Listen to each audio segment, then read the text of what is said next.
Peptide bond का जाना, हम किसके अकॉर्डिंग डायरेक्शन बताए थे, याद करो। ट्रांसलेशन में हम किसके अकॉर्डिंग वो डायरेक्शन लिखे थे, पी से ए, उसके बाद कौन आएगा, ए, उसके बाद पी, उसके बाद ई, ठीक है। हम पूछे ट्रांसलेशन में इलोंगेशन का डायरेक्शन क्या होता है, पहले कितना पार्ट होता है। अगर हम लोग लार्ज सब यूनिट का बात करें राइबोसोम का, तो उसका कितना सब यूनिट होता है, मतलब कितना टाइप होता है, कितना कंपार्टमेंट होता है, 3 कंपार्टमेंट, सही है। कौन कौन सा, ए, पी, ई। ऐप, ऐप मतलब लंगूर होता है ना, याद किए थे हम लोग। और उधर लेफ्ट से राइट या राइट से लेफ्ट, ए पी जो बोल रहे हो तुम, राइट से लेफ्ट, ए पी ई। अब हम डायरेक्शन, 2 डायरेक्शन बताए थे, एक होता है पी से ई डायरेक्ट, और एक होता है ए पी ई। तो अब बताओ, ये जो डायरेक्शन हम लोग बताए थे वो किसके बेसिस पे बताए थे, कौन यहां जा रहा था ऐसे ऐसे करके, बताओ। टीआरएनए, बिल्कुल सही। टीआरएनए के बेसिस पे हम लोग क्या डायरेक्शन को बता रहे थे। सबसे पहले जो पी पे आ रहा था, जो पी से ए बता रहे थे, वो कौन सा आरएनए था, कौन सा आरएनए था, पी पे जो आ रहा था, पी से पहला, पी से क्या होता है, पहला। और पहला मतलब कि पहला टीआरएनए आया, और पहला टीआरएनए आया उसको क्या बोलते हैं, उस टीआरएनए को इनिशिएटर टीआरएनए। तो इनिशिएटर टीआरएनए का डायरेक्शन तुम बोलोगे पी से ई। बाकी रेस्ट ऑल टीआरएनए, जितना हमको अमाइनो एसिड चाहिए वो सारे कहां आएंगे, ए पे, फिर पी पे, फिर। ये कोई बड़ा साइंस था क्या, बताना। इतना तो आना चाहिए ना, इतने अच्छे से उसको 2 बार हम समझाए हैं 2 क्लास में, कि डायरेक्शन कैसे हम लोग डिसाइड कर रहे हैं। समझ आया कुछ। पॉलीपेप्टाइड जो बॉन्ड बन रहा था, ये जो चेन बन रहा था, उसमें कितना जीटीपी का रिक्वायरमेंट था, number of GTP required for the synthesis of polypeptide change और बॉन्ड इन अ ट्रांसलेशन। कितना जीटीपी लगा, कहां लगा, कहां के लिए पूछ रहे हैं हम, पॉलीपेप्टाइड बॉन्ड बनने में, या तो पॉलीपेप्टाइड चेन जो बन रहा है उसमें कितना एटीपी या जीटीपी लगता है, यही क्वेश्चन है। अब बताओ कितना लगता है। रटना नहीं है चीजों को, थोड़ा सा कॉन्शियस रहना है। कॉन्शियस रहोगे तो तुम कॉन्सेप्ट को समझ पाओगे। अगर कॉन्सेप्ट समझ गया तो फिर ना ही लिखने का जरूरत है तुमको, और ना ही रटने का जरूरत है, ठीक है। वो ऑलवेज, और ये सब तो एक कॉन्सेप्ट है। हम तुमको मॉर्फोलॉजी नहीं पढ़ा रहे हैं। मॉर्फोलॉजी हो गया, एनाटॉमी हो गया, जो 11th में ये सब चैप्टर पढ़े थे, वो सब क्या है, तुम्हारा याद करने वाला चैप्टर है, रटने वाला है ना। ये सब कॉन्सेप्ट वाला है। अगर तुम इसको कॉन्सेप्ट नहीं समझोगे तो फिर सारा को रटने लगोगे तो नहीं होगा, कभी नहीं होगा, इम्पॉसिबल, ठीक है। तो हम क्वेश्चन पूछे तुमसे बाबू कि नंबर ऑफ ए जीटीपी या ATP required for the synthesis of polypeptide bond या फिर चेन, कितना होगा, क्या होगा आंसर, नो एनर्जी रिक्वायर्ड। एक यही तो था जिसमें एनर्जी रिक्वायरमेंट नहीं था। पॉलीपेप्टाइड बॉन्ड बनने में एक भी जीटीपी नहीं लगता है। तुम फट से 1 जीटीपी, वो 1 जीटीपी जो सुने हो ना, बस वही तुम बस बक दिए, ठीक है। क्वेश्चन आराम से सुना करो, यही तो नीट पूछता है इसी तरह से क्वेश्चन, और हम लोग तुरंत मार के निकल जाते हैं 1 जीटीपी, ठीक है। ध्यान से सुनना है, क्वेश्चन को ध्यान से सुनो। आंसर से तुमको अच्छा क्वेश्चन समझना चाहिए, पहले उसको आना चाहिए कला कि क्वेश्चन क्या पूछा गया। चलो बैठ जाओ, चलो एक क्वेश्चन देते हैं, जल्दी सब कोई सॉल्व करेगा, और कोई किसी का कॉपी चीट नहीं करेगा देख करके, ठीक है। हम देख लिए, उसको खड़ा रखेंगे पूरा क्लास। नंबर ऑफ जीटीपी या ATP required for the synthesis of polypeptide chain with 10 amino acid. जल्दी क्वेश्चन लिखो और जल्दी सॉल्व करो अपना अपना। number of GTP or ATP required for the synthesis of polypeptide chain with 10 amino acid। ठीक है, चलो क्वेश्चन सबको समझ में आ गया, आया ना? चलो सॉल्व करो। क्वेश्चन को सिर्फ देखना नहीं है, उसको सॉल्व करना है। स्टेप को याद करो, तुम लोग रिकॉल करने का कोशिश करो, कौन कौन सा स्टेप बताए थे और कहाँ कितना एनर्जी खर्च हो रहा था। तुम्हारे कॉपी में लिखा हुआ है, तुम लोग लिखे हो सब स्टेप। समझ नहीं आया? क्वेश्चन समझ नहीं आया? बाबू तुमको 10 अमाइनो एसिड बनाना है, ठीक है? 10 अमाइनो एसिड बनाने के लिए तुम्हारा कितना जीटीपी खर्च होगा और कितना एटीपी खर्च होगा, ये बताओ। और किसी का आंसर? 30 एटीपी और 30, हाँ 30 जीटीपी और 10 एटीपी, ये संतोष का आंसर है। चलो और कोई? 0 जीटीपी और 10 एटीपी, चलो एक आंसर ये है। और कोई आंसर दो जल्दी जल्दी। और किसी का आंसर? हाँ बोलो बाबू। 1 एटीपी और 1 जीटीपी। चलो और किसी का आंसर? 20 GTP 10 ATP. चलो और किसी का आंसर? ये तुम्हारा आंसर है। ये कितने लोगों का आंसर है? यानी एक तुम्हारा है, एक विराट का, एक इसका लड़की का। 20 जीटीपी और 1 एटीपी। वाह, वेरी गुड। और किसी को आंसर देना है? दे लो, तुम्हारे पास बहुत जीटीपी है, बहुत एटीपी है, कितना भी दे दो इसको। 0, देखो कितना मस्त आंसर है, 0 एटीपी 0 जीटीपी। तो एक अमाइनो से टोटल उधर 10 एटीपी हो गया चार्ज के लिए तेरा। बाकी तुम्हारा एक तुम्हारा इनिशिएशन के आता है, वो एक इनलोगेशन और एक टर्मिनेशन, टोटल मिला के 30 जीटीपी, यही ना कहना है। नेक्स्ट ये कौन दिया था? 0 जीटीपी 10 एटीपी। अच्छा, पॉलीपेप्टाइड चेंज बनने में जीटीपी नहीं लगता है और एटीपी लगता है।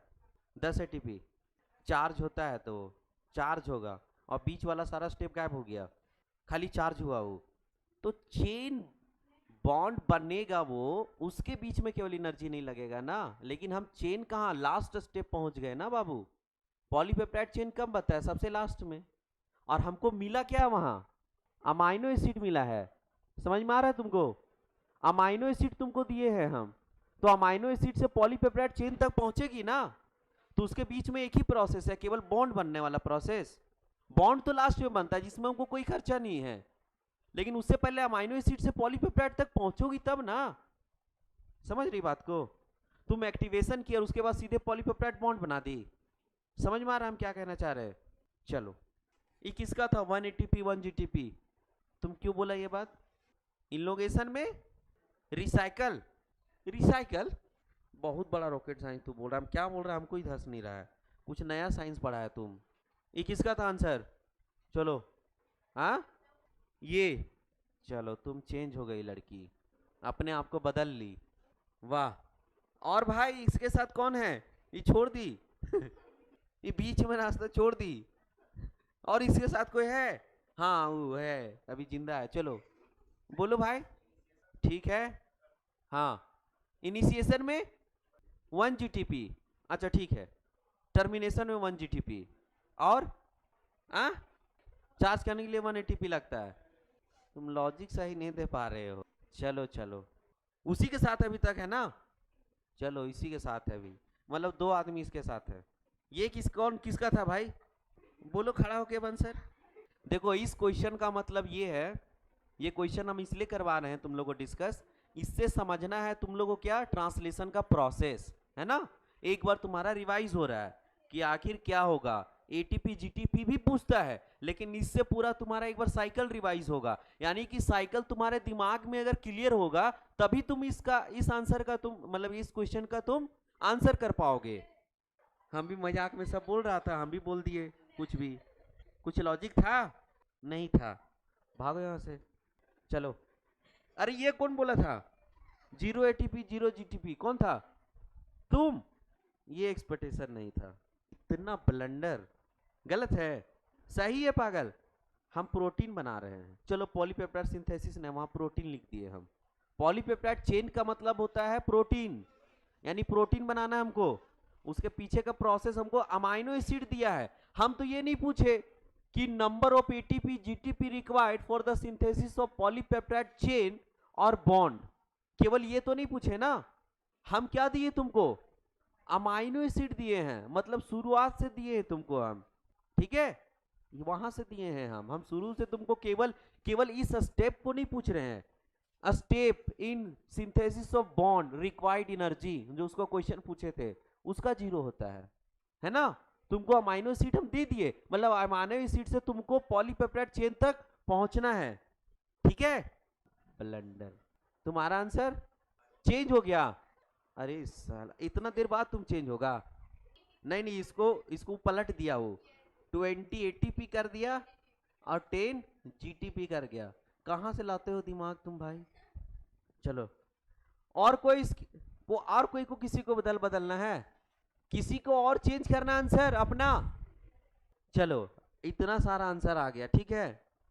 अब देखते हैं किसका लॉटरी सही निकलता है, ठीक है, किसका सही है। गेस करो किसका सही होगा। कितना लोग को लग रहा है, 2 लोग को लग रहा है, 2 लोग उसके साथ है, विराट कोहली के साथ है। विराट कोहली चेंज कर दिया। देखो, इसमें सही आंसर जो है ना बाबू, एक ही लड़का बोल पाया, ये सही आंसर है। तुम शौक, मतलब हम गलत शौक होंगे तो तुम आंसर चेंज कर देगी, इसीलिए तुम अपना आंसर चेंज कर ली।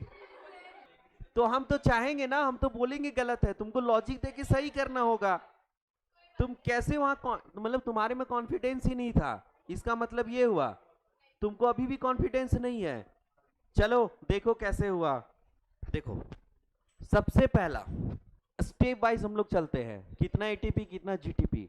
सबसे पहला एक्टिवेशन ऑफ अमाइनो एसिड, इसमें टोटल हमारे पास कितना अमाइनो एसिड है, 10 अमाइनो एसिड, और एक अमाइनो एसिड के लिए 1 एटीपी का खर्च होता था, तो टोटल कितना हो गया।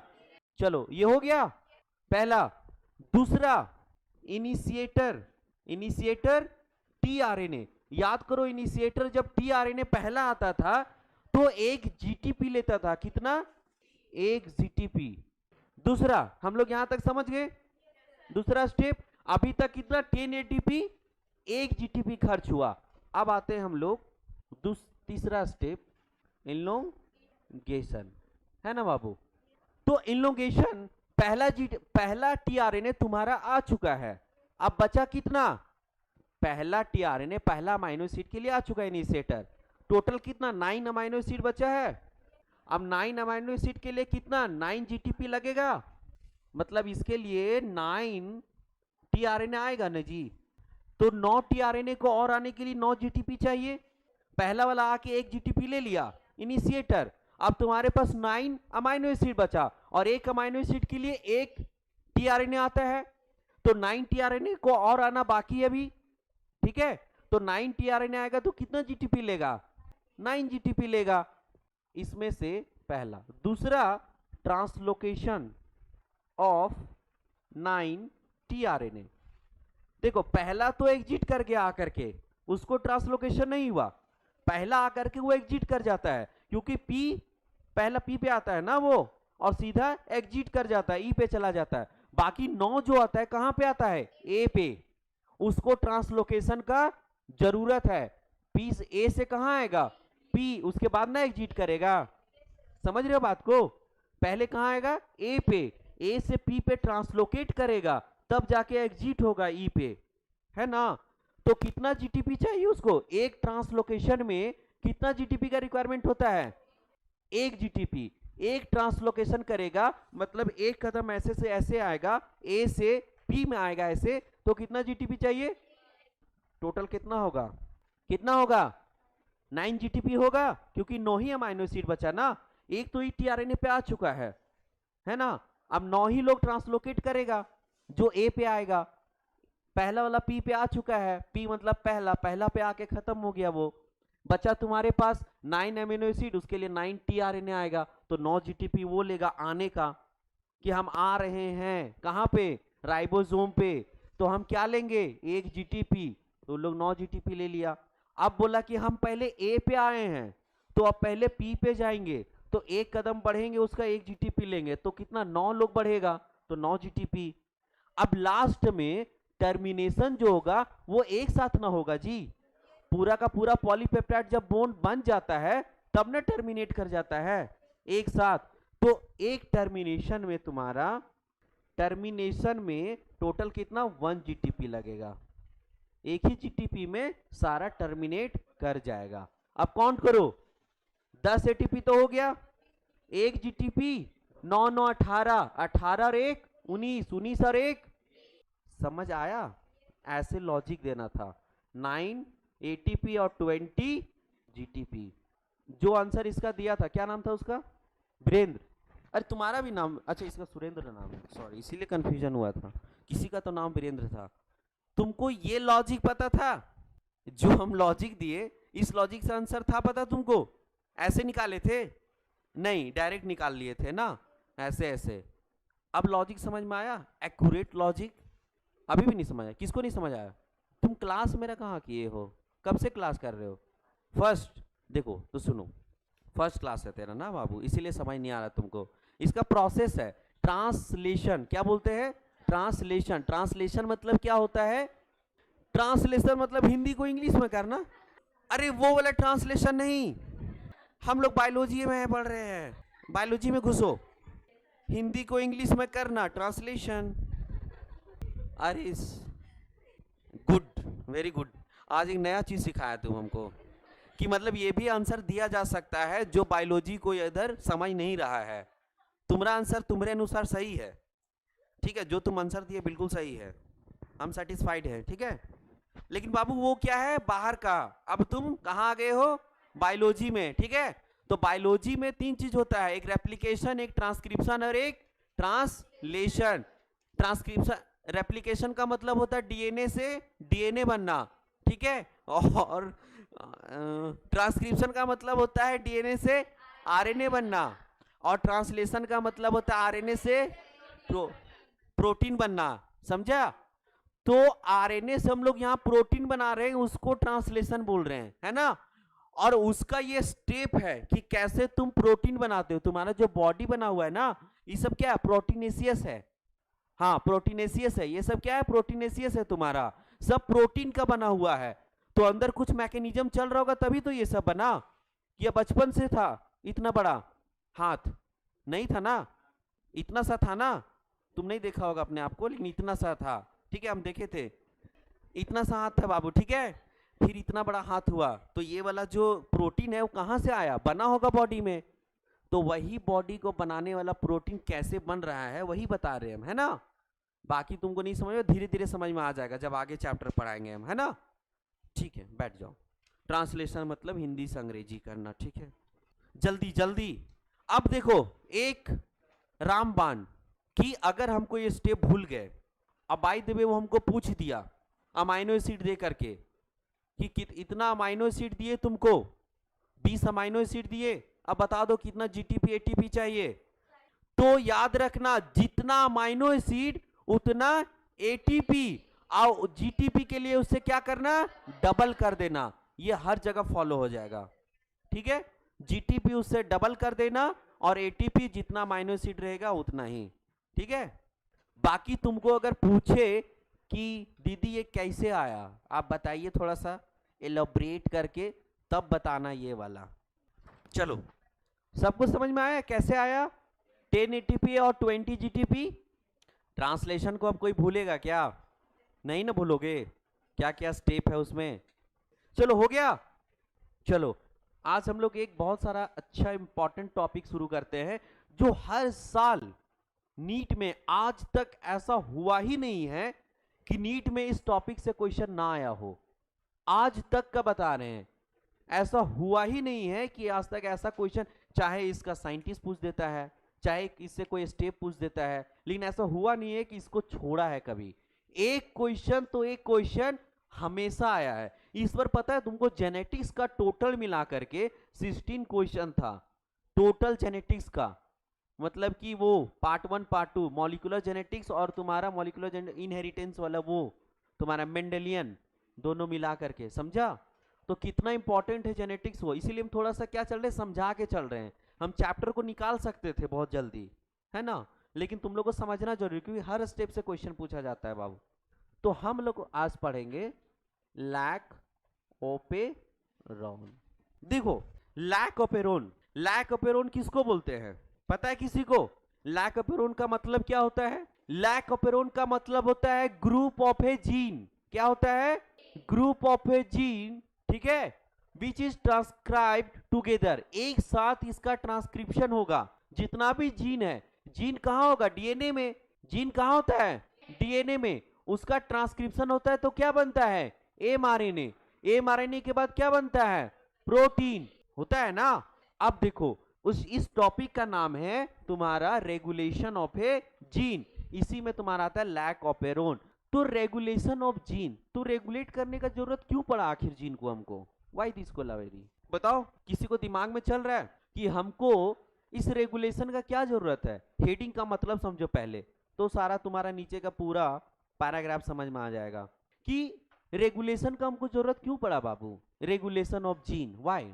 क्वेश्चन कर सकता है ना कोई तुमसे कि रेगुलेशन करना क्यों जरूरी है। रेगुलेशन मतलब किसी को कंट्रोल करना, तो रेगुलेशन करना जीन का क्यों जरूरी है? किसी के दिमाग में कुछ चल रहा है कि क्यों जरूरत है? नहीं चल रहा है। चलो एग्जांपल से समझो। हमारे यहाँ इलेक्ट्रिसिटी आता है, बिजली आता है, उससे तुम्हारा एसी चल रहा है, फैन चल रहा है, लाइट जल रहा है ना। अब हम जिस दिन घर जाते हैं, या तो फिर तुम लोग कोचिंग छोड़ के घर जाते हो, या कोचिंग जब ऑफ हो जाता है, जब कोई क्लास नहीं चलता है, तो क्या ये ऑन रहता है सारा चीज? इसको ऑफ करके जाते हो ना। क्यों जाते हो? ताकि बिजली जो है वो कंजर्व रहे, तुम्हारा खर्चा ज्यादा ना हो, बिजली बिल तुम्हारे पास नहीं आए। बिजली बिल बचाने के लिए करते हैं ना। तो हमारा बॉडी में क्या चल रहा है बाबू? रेप्लिकेशन, ट्रांसक्रिप्शन, ट्रांसलेशन, सारा तो जीन से ही हुआ है। जीन से ही एमआरएनए बना, उसको ट्रांसक्रिप्शन बोले। जीन से जीन बना, उसको रेप्लिकेशन बोले। उसके बाद ट्रांसलेशन। और हम बताए थे कि हर चीज में क्या लग रहा है? एनर्जी लग रहा है। हर प्रोसेस में क्या लगता है? एनर्जी। अब हम बताए थे कि एक टाइम पे एक प्रोटीन चाहिए। क्या तुम्हारे बॉडी में हमेशा प्रोटीन चाहिए?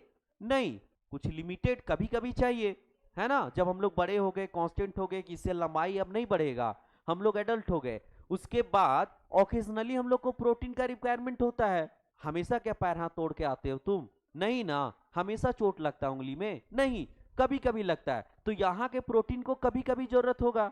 इसका मतलब ये है कि तुम्हारे में ट्रांसक्रिप्शन और ट्रांसलेशन हमेशा नहीं चलना चाहिए, उसको रोक के रखना होगा, क्योंकि उसको एनर्जी देना पड़ रहा है हमको। अभी दिए ना जी, 10 एटीपी दिए, 20 जीटीपी दिए, इतना सारा एनर्जी दे रहे हम लोग ट्रांसलेशन में। तो बेवजह ही खर्चा करना जरूरी है जब तुमको जरूरत नहीं है प्रोटीन का? नहीं। तो उसके लिए क्या बनाया हम लोग? बिजली के लिए ये सब को कंट्रोल कर सके, उसके लिए क्या बनाए? स्विच बनाए। स्विच ऑफ करके चले जाते हैं। समझ में आया? तो यही चीज है, इसीलिए हम लोग को जीन को रेगुलेट करने का जरूरत पड़ा कि बाबू अभी हमको प्रोटीन का रिक्वायरमेंट नहीं है, तो अभी तुम ऑफ हो जाओ, है ना। और जब जरूरत होता है तो उसको क्या करते हैं? ऑन कर देते हैं। मतलब हम लोग रेगुलेट कर रहे हैं, है ना, कब ट्रांसक्रिप्शन कराना है और कब ट्रांसक्रिप्शन नहीं कराना है। समझ में आ रहा है बात कि रेगुलेशन का जरूरत क्यों पड़ा? तो एक वर्ड में उसका आंसर दे सकते हो अगर तुमसे पूछा तो, फॉर कंजर्वेशन ऑफ एनर्जी। क्या बोलोगे?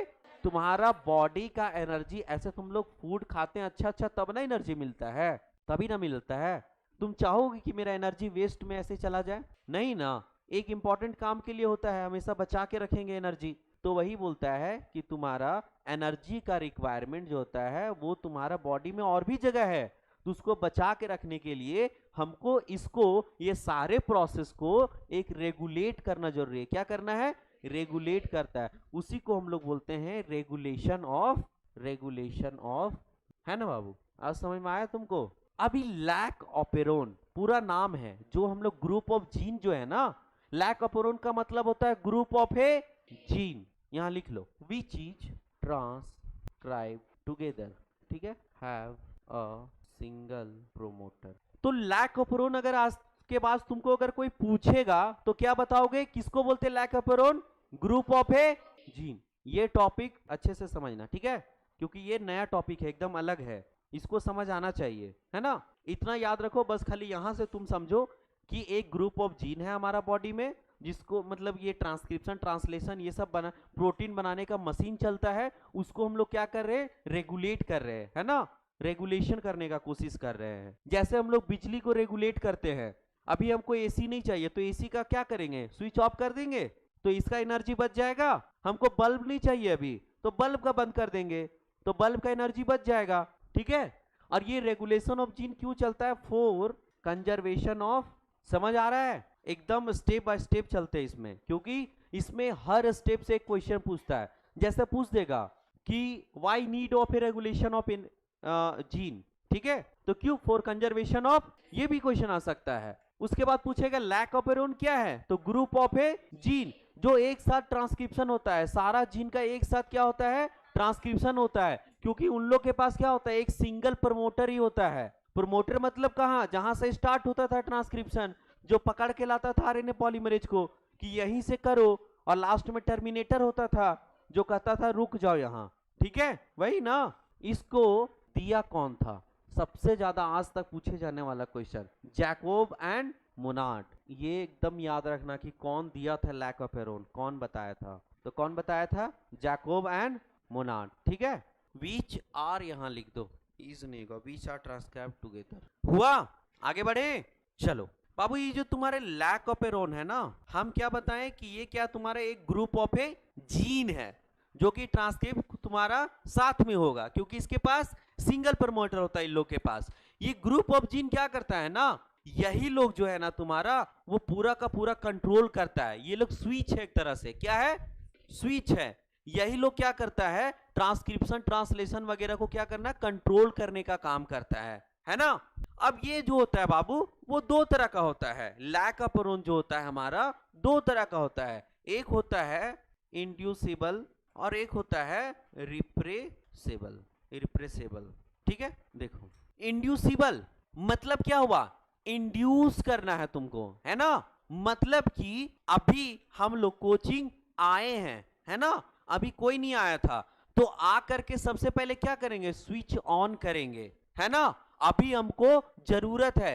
तो इंड्यूसिबल ऑपेरोन में क्या होता है बाबू, लैक ऑपेरोन में पहले से सिस्टम जो रहता है वो ऑफ रहता है ना, हमको इसको क्या करना पड़ता है, ऑन करना पड़ता है। याद रखना पहले से सिस्टम क्या है, ऑफ है, उसको अगर हम लोग ऑन करते हैं उसको बोलते हैं इंड्यूसिबल। क्या बोलते हैं, इंड्यूसिबल, इंड्यूस करना, है ना, पहले से बंद था अब उसको हम लोग क्या किए, इंड्यूस किए, है ना। दूसरा रिप्रेसेबल, रिप्रेसेबल का मतलब होता है कि पहले से क्या था, ऑन था, अब हम लोग कोचिंग से क्या कर रहे हैं, जा रहे हैं, तो क्या करके जाएंगे, ऑफ करके जाएंगे। समझ में आया, उसको हम कौन सा ऑपेरोन बोलते हैं, रिप्रेसेबल ऑपेरोन। तो दो तरह का ऑपेरोन होता है, एक होता है कि जो तुम्हारा इंड्यूसिबल है, पहले से सिस्टम ऑफ था हम आकर के ऑन किए, ठीक है। एक सिस्टम पहले से ऑन था, अब हम लोग कोचिंग से घर जा रहे हैं तो लाइट उट ऑफ करके जाएंगे, ठीक है, उसको हम लोग बोलते हैं रिप्रेसेबल लैक ऑफ एरोन, है ना। दो तरह का जीन रेगुलेशन, एक इंड्यूसिबल और एक रिप्रेसेबल, ठीक है। एजीपी ह्यूमन जीनोम प्रोजेक्ट, तुम लोग को उसका ये मिला है, उसको एनसीईआरटी से एक्सट्रैक्ट करके अलग से नोट्स मिला है। नोट्स तुम लोग बोली थी ना कि अलग से मिला है एनसीईआरटी का एक, मिला है ना, तो उसमें एजीपी तो लिखा होगा। अच्छा ठीक है, हाँ ठीक है, अरे हाँ एजीपी ह्यूमन जीनोम प्रोजेक्ट, ठीक है, चलो ठीक है, नहीं लिखा होगा, नहीं है तुम लोग पास, तो तुम लोग का काम है एजीपी एनसीईआरटी से पढ़ के आओगे अच्छे से, क्योंकि एजीपी पूरा जो है वो याद करने वाला है, ठीक है, उसमें कुछ नहीं कॉन्सेप्ट है, केवल याद करना है उसको। तो तुम लोग एक एक लाइन हमको बताओगे, एक एक लाइन कम से कम सब याद करके आएगा, हम लाइन बाय लाइन सबसे पूछेंगे, है ना, उसका पॉइंट जितना है हम किसी से कोई भी लाइन पूछ सकते हैं, ठीक है।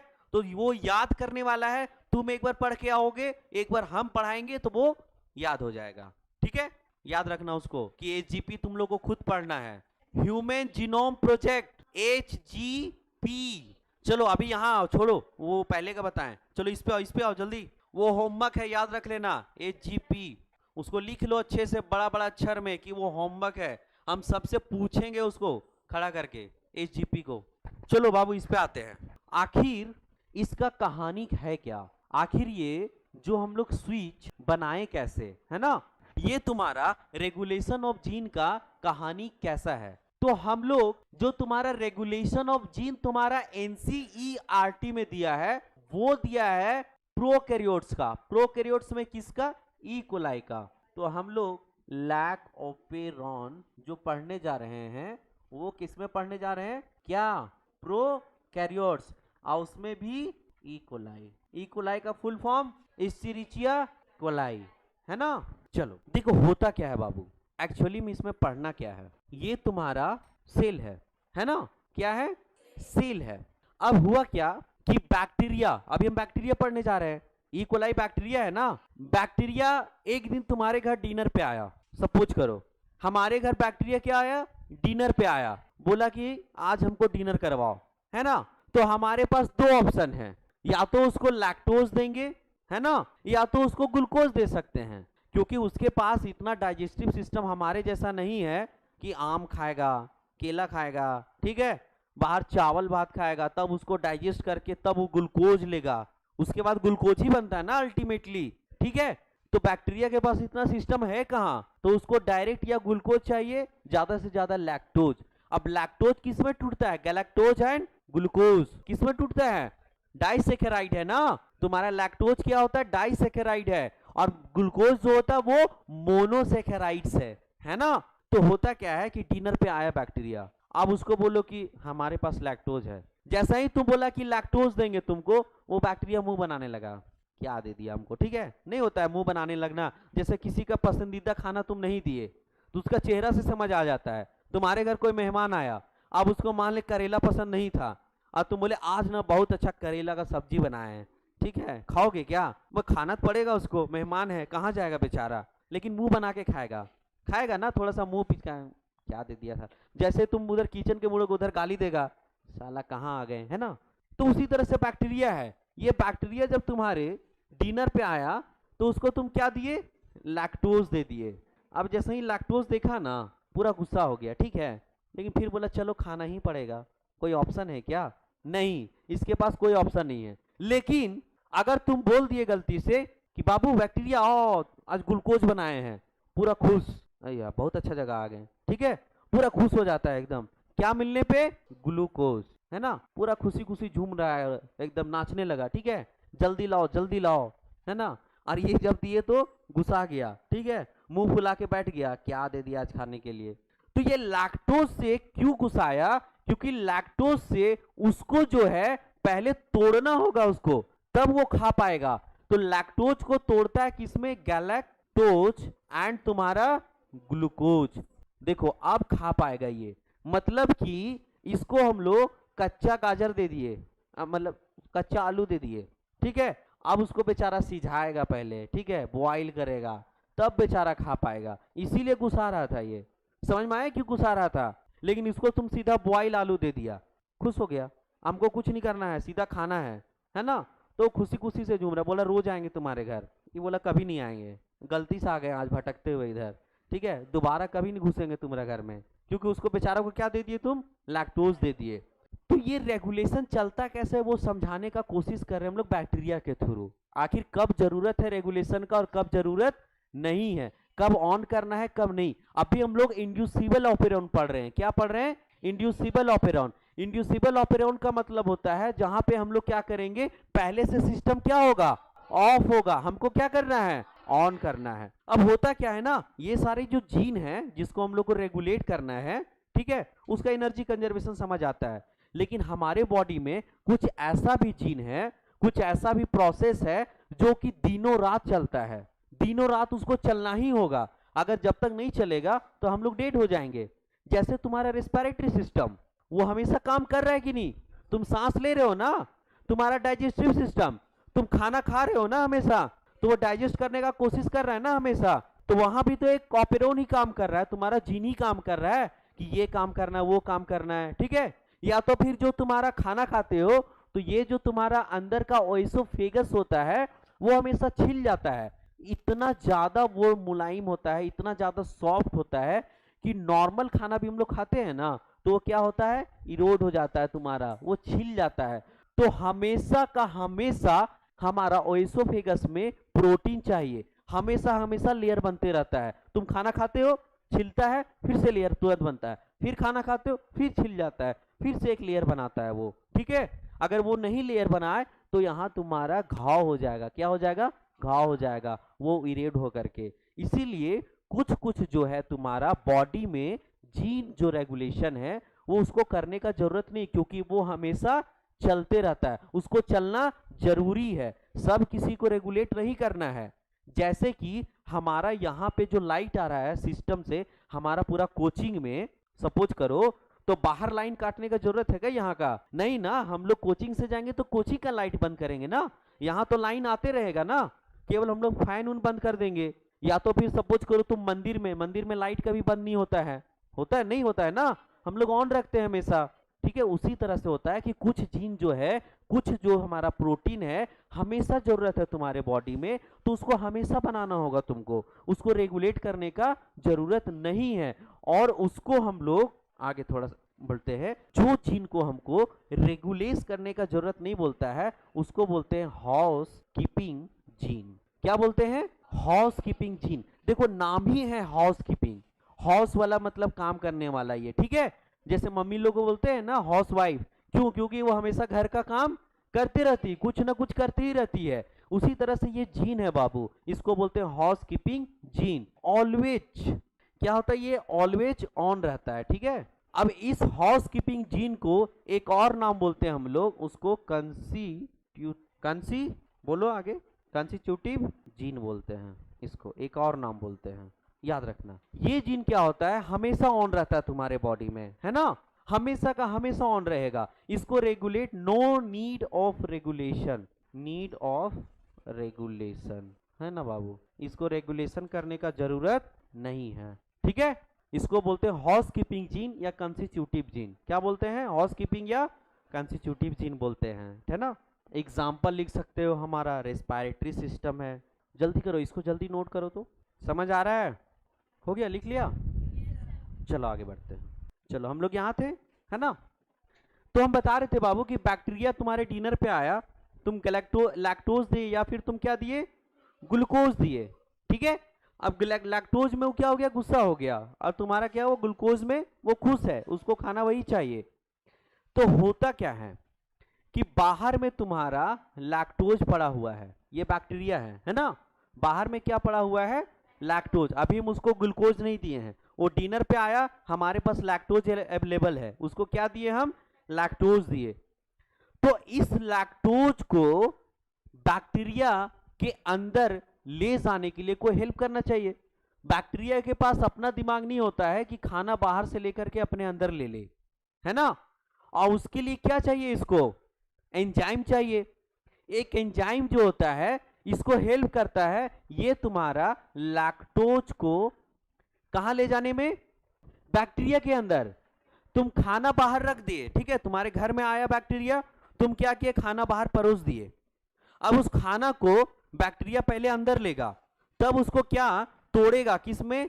गैलेक्टोज एंड ग्लूकोज में, है ना। तो सबसे पहले उसके पास अपना दिमाग नहीं है कि वो खाना को उठा करके अपने बॉडी के अंदर लेगा। उसके लिए क्या आता है? एक तुम्हारा एंजाइम काम करता है जिसको बोलते हैं परमिएज। कौन सा एंजाइम? परमिएज।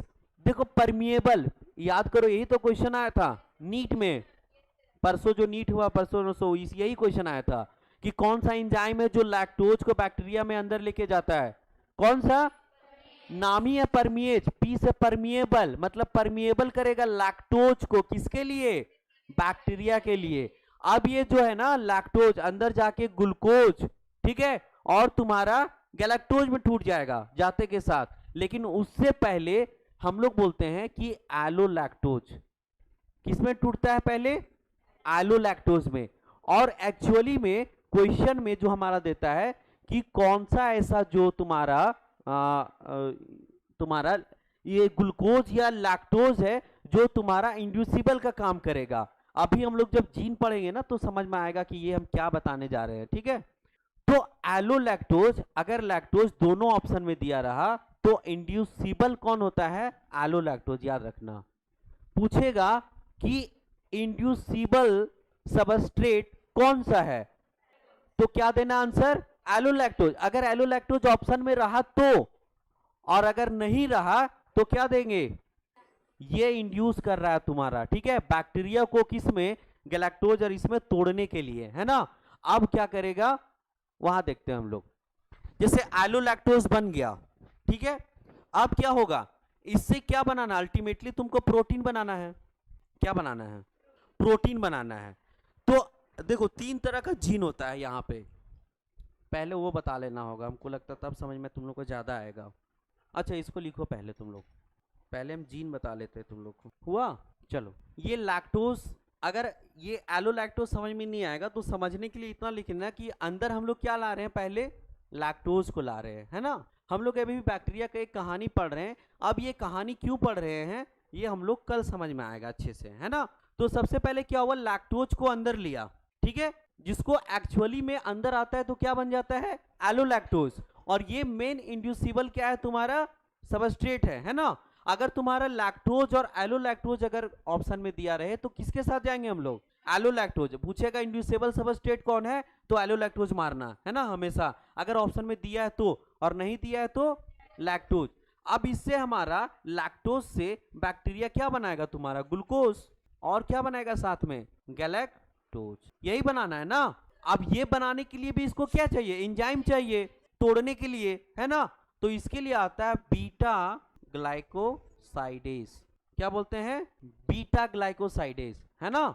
अब देखो साथ में एक और एंजाइम आता है इसको जो हेल्प करता है, इसका एक्चुअली में कहीं भी नहीं दिया हुआ है कि इसका एक्चुअल में वर्क क्या है, एसिटाइलेज, क्या है, एसिटाइलेज। ये सारा एंजाइम है बाबू, है ना, ये सारा एंजाइम है जो हम लोग पढ़ रहे हैं। अब क्या होगा, एंजाइम, एंजाइम मतलब क्या होता है, एंजाइम का मतलब बताओ, एंजाइम किससे बना होता है, सारे एंजाइम जो होते हैं प्रोटीनेशियस होते हैं। सारा एंजाइम का मतलब क्या, प्रोटीन, जितना भी एंजाइम है सब किससे बना हुआ है, प्रोटीन से बना हुआ है, प्रोटीन ही है वो, एक्सेप्ट राइबोजाइम जो कि आरएनए से बना हुआ था। याद करो कल हम लोग जब ट्रांसलोकेशन पढ़ रहे थे तो उसमें क्या 23 एसआरआरएनए जो था वो राइबोजाइम था जो ट्रांसलोकेशन में हेल्प कर रहा था, ठीक है।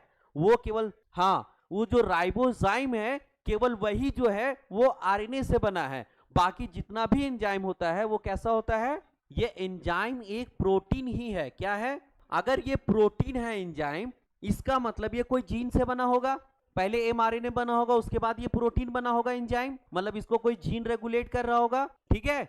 तो याद रखना इसी टाइलिट के लिए जो आता है उसको बोलते हैं ए जीन, कौन सा, ए जीन आता है।